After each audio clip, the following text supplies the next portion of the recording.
এই পথ যদি না শেষ হয় তবে কেমন হতো তুমি বলো তো, তুমি বলো তো, তুমি বলো তো। রাখো তোমার গান, তুমি আসো তোমার মনে শান্তি নিয়ে। এপাশে আমার বাড়িতে কি হচ্ছে তুমি কি তা জানো? আমার বাড়িতে ছেলে দেখা শুরু করেছে, যে কোনো দিন আমার বিয়ে হয়ে যেতে পারে। হায় হায় জান, তুমি এটা কি বলতেছো? আমি তো তোমাকে ছাড়া বাঁচবো না জান। চলো আমরা আজকেই বিয়ে করে ফেলি, তাহলে আর ভেজাল হবে না জান। তুমি কি বলো? চলো, চলো। না না না, আমি এভাবে কখনোই বিয়ে করব না। আমি চাই পরিবারের সম্মতিতেই আমাদের বিয়ে হোক।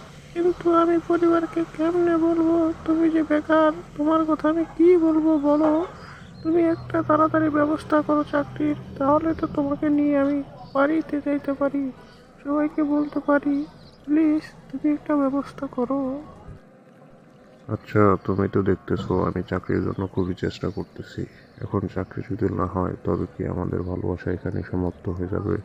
তুমি কি আমাকে বিয়ে করবো না? আমি কিন্তু খুব কষ্ট পাবো জান।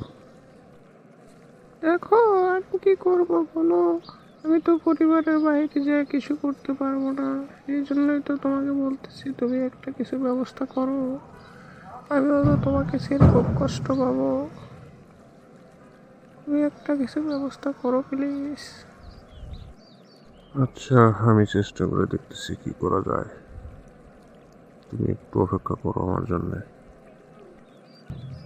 আচ্ছা, ভালো থাকিও তুমি। আমি এখন আসি। কেমন? তার কিছুদিন পরেই জানতে পারি তার বিয়ে হয়ে গেছে এবং সে স্বামীর ঘরে সংসার করতেছে, সুখে আছে। এভাবেই শেষ হয়ে যায় হাজারো ভালোবাসা।